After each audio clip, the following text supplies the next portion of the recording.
সুলাইমান আলাইহিসসালাম কেন পৃথিবীর সকল পঙ্খিরাজ ঘোড়ার ডানা কেটে দিয়েছিলেন? পবিত্র কোরআনে পঙ্খিরাজ ঘোড়া নিয়ে কি বলা হয়েছে? কিভাবে পঙ্খিরাজ ঘোড়ার ফাঁদে পড়ে আল্লাহর নবী হজরত সুলাইমান আলাইহিসসালামের আসরের নামাজ কাজা হয়ে গিয়েছিল?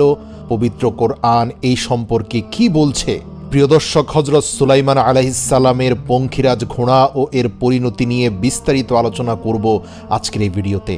ইতিহাস থেকে জানা যায়, সোনালী পালক আর রূপার মতো গায়ের রং নিয়ে হজরত সুলাইমান আলাইহিসসালামের বাহিনীর অন্যতম শান ছিল উড়ন্ত ঘোড়া। রেওয়ায়েত অনুসারে সাবার রানী বিলকিস হজরত সুলাইমান আলাইহিসসালামের উড়ন্ত সিংহাসন দেখে খুব মুগ্ধ হয়েছিলেন।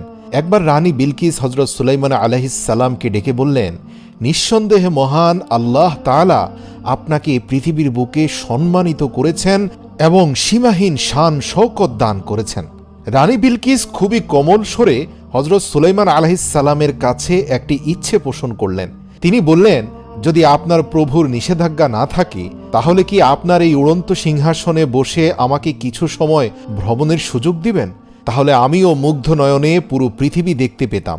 রানী বিলকিস আরও বললেন, হে আল্লাহর নবী, আপনি প্রতিদিন এই উড়ন্ত সিংহাসনে বসে বাতাসে উড়ে ভ্রমণ করেন এবং পুরো পৃথিবী প্রদক্ষিণ করেন। আপনি একবার আমাকেও আপনার সাথে নিয়ে যান, যাতে আমি এই উড়ন্ত সিংহাসনে বসে সফর করতে পারি। হজরত সুলাইমান আলাইহিসসালাম রানীর ইচ্ছে পূরণের জন্য বাতাসকে নির্দেশ দেন, বাতাস যেন রানীর ইচ্ছে পূরণ করে। তাই বাতাস সিংহাসনটি উড়িয়ে নিয়ে তাদের সবাইকে নিয়ে একটি সুন্দর দ্বীপের মধ্যে নামিয়ে দেয়। রেওয়ায়েত অনুসারে হজরত সুলাইমান আলাইহিসসালামের উড়ন্ত সিংহাসন তাদের সবাইকে নিয়ে যেই স্থানে নামিয়ে দেয় সেটা 7 সমুদ্রের মধ্যবর্তী একটা দ্বীপ ছিল। সাবার রানী বিলকিস এখানকার সবুজ গাছপালা, নদী ও ঝর্ণা দেখে খুব খুশি হলেন। এখানে তিনি এক অদ্ভুত ধরনের ঘোড়া দেখতে পেলেন, যাদের ডানা ছিল। ঘোড়াগুলো যখন হজরত সুলাইমান আলাইহিসসালাম এবং তার সৈন্যবাহিনীকে দেখতে পেল, তখন সেগুলো ভয় পেয়ে পাখির মতো উড়ে তাদের সকলের দৃষ্টির আড়ালে চলে গেল। এই ঘোড়াগুলো সুলাইমান আলাইহিসসালামের খুবই পছন্দ হলো। রানী বিলকিসও সেই ঘোড়াগুলো খুব পছন্দ করলেন, কিন্তু ঘোড়াগুলো তখন তাদের নাগালের বাইরে চলে গিয়েছিল। অতঃপর যখন হজরত সুলাইমান আলাইহিসসালাম সেখান থেকে তার প্রাসাদে ফিরে আসেন, তখন তিনি জিনদের নির্দেশ দেন যে সেই ঘোড়াগুলো যেখানেই থাক সেগুলোকে ধরে আনতে। তারা বলল, আমরা স্থলভাগের জিন, নদী এবং সমুদ্রে আমাদের কোনো কর্তৃত্ব নেই। সেই ঘোড়াগুলো সমুদ্রে হারিয়ে গেছে। যদি কেউ সেখান থেকে তাদের নিয়ে আসতে পারে তবে তা পারবে সমুদ্রের দায়িত্বপ্রাপ্ত অমুক জিন সম্প্রদায়েরা।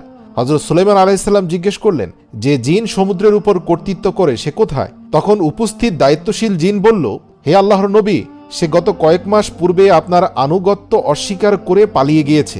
সে আপনার বিরুদ্ধে বিদ্রোহ করে সমুদ্রের তলদেশে লুকিয়ে আছে। হজরত সুলাইমান আলাইহিসসালাম তাকে বন্দী করে আনার নির্দেশ দেন, যার ফলে হজরত সুলাইমান আলাইহিসসালামের গোলাম জিনেরা সমুদ্রের নিকটে গিয়ে চিৎকার করে বলতে লাগলো, হে সমুদ্রের জিন, তুই যে বাদশার ভয়ে লুকিয়ে আছিস সে বাদশা তো কবেই মারা গেছে, তাই এখন বের হ, কারণ এখন সব জিনেরা মুক্ত হয়ে গেছে। সমুদ্রের জিন তাদের আওয়াজ শুনে সে তার সঙ্গীদের নিয়ে হাসতে হাসতে সমুদ্র থেকে বেরিয়ে এলো। বের হওয়ার সাথে সাথেই হজরত সুলাইমান আলাইহিসসালামের গোলাম জিনেরা সেই সমুদ্রের সকল জিনদেরকে গ্রেপ্তার করে সুলাইমান আলাইহিসসালামের দরবারে হাজির করল। হজরত সুলাইমান আলাইহিসসালামকে দেখে সেই জিন ভয়ে থরথর করে কাঁপতে লাগলো এবং সে হজরত সুলাইমান আলাইহিসসালামের আনুগত্য স্বীকার করল। আল্লাহর নবী হজরত সুলাইমান আলাইহিসসালাম তাকে বলল, এক শর্তে তোকে ক্ষমা করে দিতে পারি, সেটা হচ্ছে আমি 7 সমুদ্রের মধ্যবর্তী একটি চমৎকার দ্বীপে ভ্রমণে গিয়েছিলাম। সেখানে আমি এবং রানী বিলকিস আমরা উভয়ে এক প্রজাতির উড়ন্ত ঘোড়া দেখে তাদেরকে খুবই পছন্দ করেছি। আমি চাই সকল ঘোড়াকে তুই ধরে নিয়ে আসবি, যদি পারিস তাহলেই তোকে আমি ক্ষমা করে দেব। তখন সামুদ্রিক জিন সম্প্রদায়ের প্রধান বলল, হে আল্লাহর নবী, আমরা জানি সে ঘোড়াগুলো কোথায় লুকিয়ে আছে।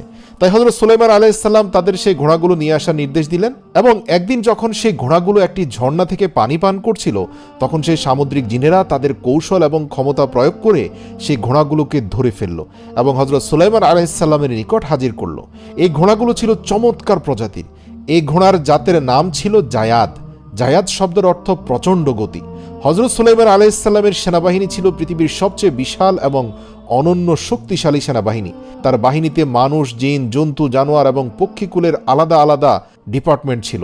হজরত সুলাইমান আলাইহিসসালাম সেই প্রচণ্ড গতিসম্পন্ন ডানাওয়ালা অদ্ভুত জাতের ঘোড়াগুলোর জন্য আলাদা একটা দল তৈরি করলেন, যারা যুদ্ধ ও বিজয়ে হযরত সুলাইমান আলাইহিসসালামের সেনাবাহিনীতে সবচেয়ে গুরুত্বপূর্ণ ভূমিকা পালন করত এবং হযরত সুলাইমান আলাইহিসসালামের অত্যন্ত গুরুত্বপূর্ণ সামরিক শক্তিতে পরিণত হয়েছিল। প্রিয় দর্শক, আপনাদের জানিয়ে রাখি, প্রাচীনকালে ঘোড়া পৃথিবীর সবচেয়ে মূল্যবান প্রাণী ছিল, যেগুলো কেবল বাহন হিসাবেই নয় বরং যুদ্ধের শক্তি হিসাবেও ব্যবহৃত হতো। ঘোড়ার মালিকেরা ঘোড়ার সাথে সাথে ঘোড়ার ক্রয় বিক্রয়ের রসিদ সাথে রাখতেন। বর্তমান সময়ের গাড়ির ড্রাইভাররা যেমন গাড়ির ট্যাক্স টোকেন এবং ফিটনেসের সকল যাবতীয় তথ্য গাড়ির মধ্যে রেখে দেয়, তৎকালীন সময়ে ঘোড়ার বিক্রয় রসিদও রাখা বাধ্যতামূলক ছিল, যাতে ঘোড়াটির পূর্বের মালিক, বর্তমান মালিক, পিতামাতা, জন্ম তারিখ এবং ঘোড়ার বংশ সম্পর্কে বিস্তারিত বিবরণ লেখা থাকতো সেই রসিদে।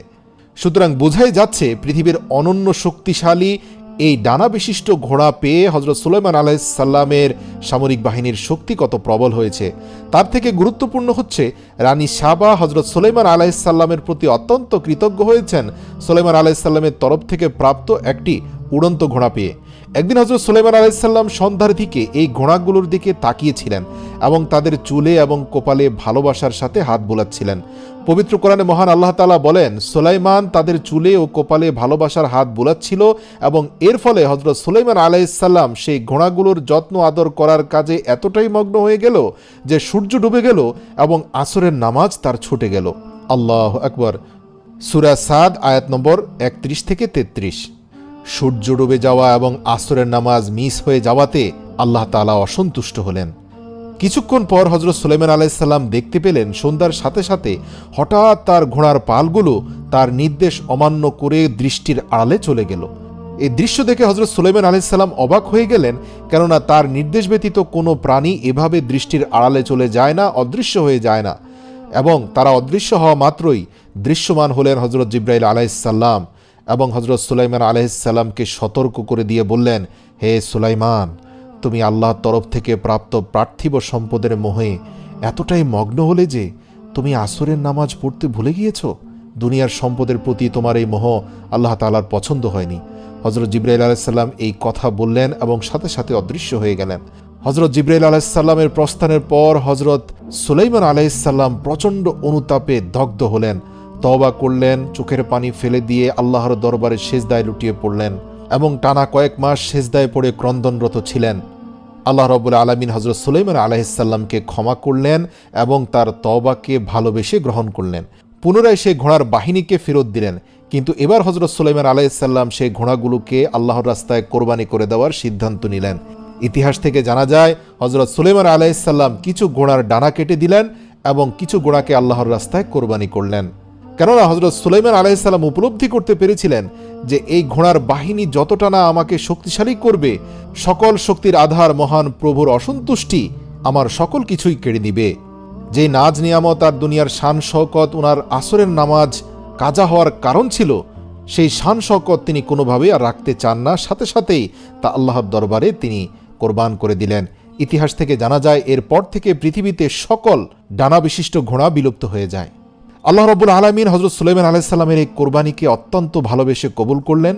তার তওবা তো কবুল করলেনই, সাথে সাথে আল্লাহ তাআলা বাতাসকে নির্দেশ দিলেন, তুমি এখন থেকে আমার নবী সুলাইমানের অধীনস্থ থাকবে এবং সেই পঙ্খিরাজ ঘোড়া থেকে কয়েকশো গুণ বেশি গতিতে তাকে এক স্থান থেকে অন্য স্থানে ভ্রমণে সাহায্য করবে। এরপর থেকে বাতাস হযরত সুলাইমান আলাইহিসসালামের অধীনস্থ হয়ে গেল। যে বাতাসের গতি এত বেশি ছিল যে হযরত সুলাইমান আলাইহিসসালাম 1 মাসের পথ একদিনে পার হয়ে যেতেন। এই ঘটনাটি পবিত্র কোরআনে উল্লেখ করা হয়েছে। আল্লাহ তাআলা বলেন, আর আমি দাউদকে পুত্র সন্তান দান করলাম যার নাম সুলাইমান। সে ছিল আমার অত্যন্ত অনুগত বান্দা। যখন সন্ধ্যার দিকে তার সামনে দ্রুতগতি সম্পন্ন ঘোড়াসমূহ হাজির করা হলো, তখন সে বলেছিল, নিশ্চয়ই আমি পার্থিব সম্পদকে আমার রবের ইবাদতের চেয়ে বেশি গুরুত্ব দিয়েছি। এমনকি সূর্য ডুবে গিয়েছে, ঘোড়াগুলোকে পুনরায় আমার সামনে নিয়ে এসো। অতঃপর সে তাদের ঘাড়ে এবং পশমে হাত বোলাতে শুরু করে। প্রিয় দর্শক, হযরত সুলাইমান আলাইহিসসালামের ডানা বিশিষ্ট ঘোড়া নিয়ে অনেকে মিথ্যা এবং বানোয়াট বলে থাকেন, কিন্তু এটা আল্লাহর রাসূল সাল্লাল্লাহু আলাইহি সাল্লামের একটা হাদিস দ্বারাও প্রমাণিত। নবীজি সাল্লাল্লাহু আলাইহি সাল্লাম মা আয়েশাকে যখন বালিকা বয়সে বিবাহ করেছিলেন, তখন মা আয়েশা পুতুল খেলতেন। একদিন রাসূল সাল্লাল্লাহু আলাইহি সাল্লাম ঘরে প্রবেশ করে দেখলেন মা আয়েশা অনেকগুলো পুতুল নিয়ে খেলা করছেন। আল্লাহ রাসূল জিজ্ঞেস করলেন, এগুলো কি? মা আয়েশা উত্তর দিলেন, এগুলো আমার পুতুল। আল্লাহ রাসূল সাল্লাল্লাহু আলাইহি সাল্লাম দেখতে পেলেন তাদের মাঝখানে একটি ঘোড়া রয়েছে, যার উভয় পাশে কাপড়ের তৈরি ডানা রয়েছে। তিনি জিজ্ঞাসা করলেন, এগুলো কি?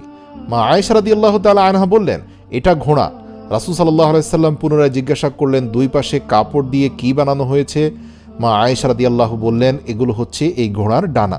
মা আয়েশা রাদিয়াল্লাহু তাআলা আনহু অবাক হয়ে আল্লাহর রাসূলকে বললেন, কেন, আপনি কি শুনেননি যে হযরত সুলাইমান আলাইহিস সালামের ডানাওয়ালা ঘোড়া ছিল? এই কথা শুনে নবী করিম সাল্লাল্লাহু আলাইহি সাল্লাম হেসে উঠলেন। তিনি এত জোরে হেসেছিলেন যে তার শেষ দাঁতটি পর্যন্ত দেখা গিয়েছিল। এই বর্ণনা একটা বিষয় পরিষ্কার যে হযরত সুলাইমান আলাইহিস সালামের ঘোড়া কোনো সাধারণ ঘোড়া ছিল না, বরং বাস্তবে তাদের ডানা ছিল এবং আরবের লোকেরা এই কথা জানত। রেওয়ায়েত অনুসারে যখন থেকে হযরত সুলাইমান আলাইহিস সালাম সে ঘোড়াগুলোর ডানা কেটে দিলেন এবং কিছু সংখ্যক ঘোড়াকে জবাই করে দিলেন, এরপর থেকে আর সেই ঘোড়াগুলোকে দেখা যায়নি এবং তার ডানাও গজায়নি, যদিও তাদের বংশ অব্যাহত ছিল। হযরত হুসাইন রাদিয়াল্লাহু তাআলা আনহুর ঘোড়া ছিল জুলজালা প্রজাতির ঘোড়া, যেটা মূলত হযরত সুলাইমান আলাইহিস সালামের ডানা কাটা ঘোড়া থেকেই বংশ পরম্পরায় এসেছে। বিশ্বের বিভিন্ন সংস্কৃতি, অঞ্চল ও ধর্মে এই উড়ন্ত ঘোড়ার কথা উল্লেখ রয়েছে। প্রাচীন গ্রিসে এই ঘোড়াগুলোকে পেগাসাস নামে ডাকা হয়। গ্রিক মিথোলজি অনুসারে প্রাচীন গ্রিসে এই ঘোড়াগুলোর অস্তিত্ব ছিল, যাদের রং হতো সাদা। প্রাচীন গ্রিসের লোকেরা এই ঘোড়াকে গ্রিক দেবতা জিউসের বাহন মনে করত, যারা দেবতা জিউসকে আকাশ থেকে বিদ্যুৎ এনে দিত। ইতিহাসে যে ইউনিকর্ন নামক ঘোড়ার বর্ণনা পাওয়া যায়, সেই ইউনিকর্ন ঘোড়াও এই পেগাসাস ঘোড়ার বংশধর হতেই, যাদের কপালে একটি শিং থাকত যা দেখতে অত্যন্ত সুন্দর এবং বিস্ময়কর। এই শিং দ্বারা অনেক ধরনের রোগের চিকিৎসা করা হতো। ইউনিকর্ন নামকরণ করার পেছনে জাপান, চীন, রাশিয়া, ইউরোপের রূপকথার গল্পে বিভিন্ন ধরনের বর্ণনা পাওয়া যায়। বলা হয়ে থাকে ইউনিকর্ন সিন্ধু প্রদেশ এলাকায় বসবাস করত